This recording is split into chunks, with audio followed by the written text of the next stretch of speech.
Well, hello there, everyone, and welcome to my kitchen. I'm Chef Christy, and it is time to cook. Now, today I am making an old classic recipe that I call chip beef gravy. You may know it as creamed beef or creamed chip beef. It is also known as SOS, which that name originates from military mess halls.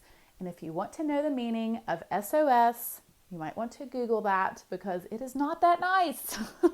I was quite surprised when I found out the meaning of SOS. But basically, it is dried salted beef that is added to creamy gravy, and it is traditionally served over toast.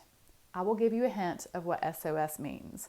Toast represents shingle, so it is blank on the shingle.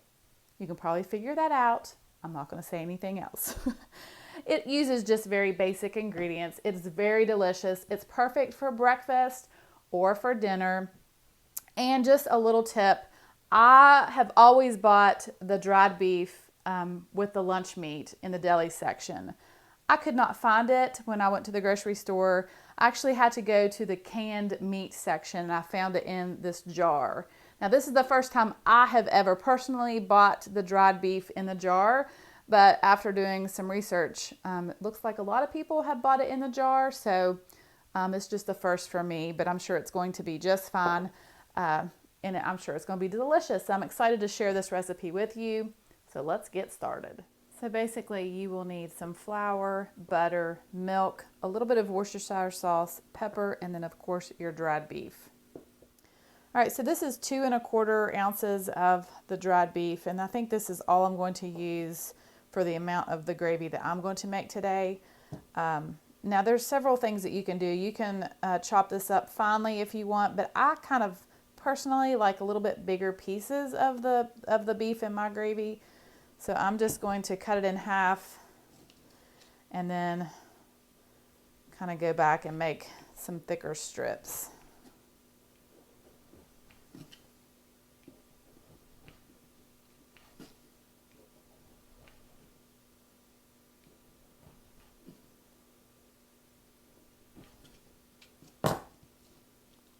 There we go.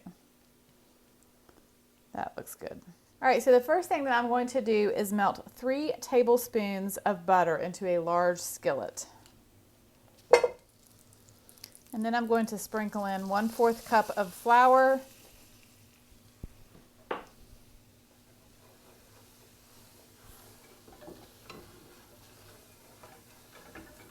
And this is going to make my roux.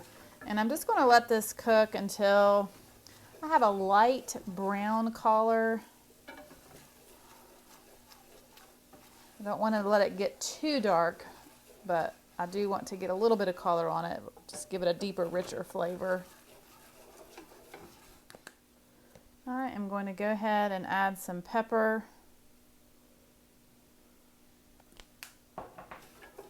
So my roux is looking good. I've got a light tan color. I'm going to go ahead and add half of my milk.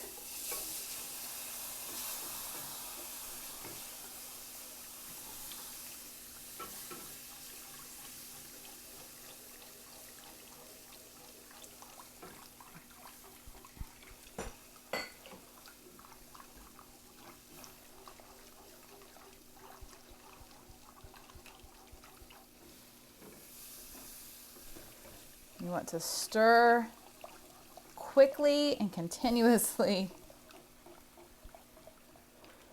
And I'm going to go ahead and add the rest of my milk. And this is making gravy is one of those things that you kind of have to eyeball. You may have to add a little bit more milk, but you always want to add a little bit at a time because you can definitely add more, but you can't take back out.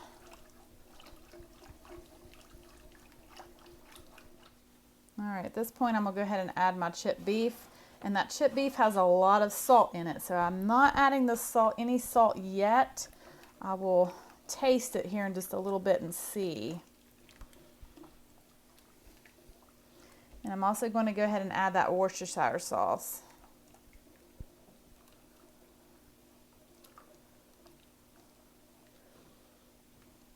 I think I am going to go ahead and add about another half of a cup.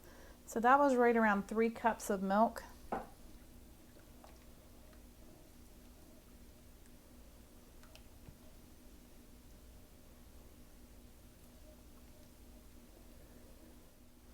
All right, I am going to do a quick taste just to see if I need to add any salt or not.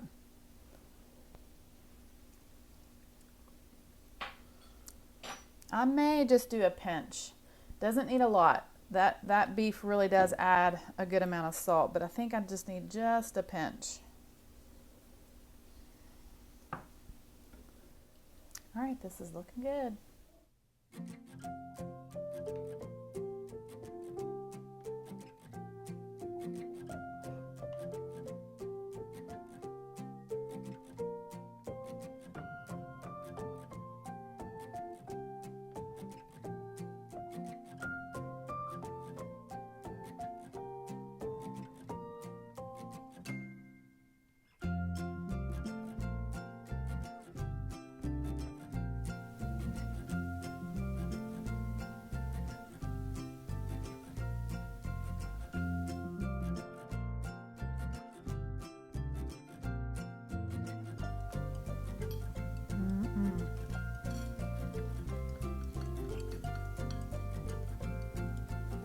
It has been too long since I have made this.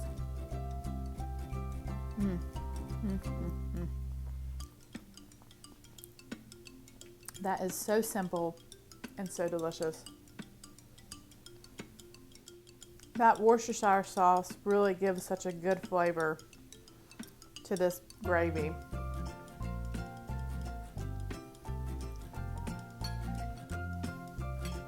Well, thank you all so much for watching.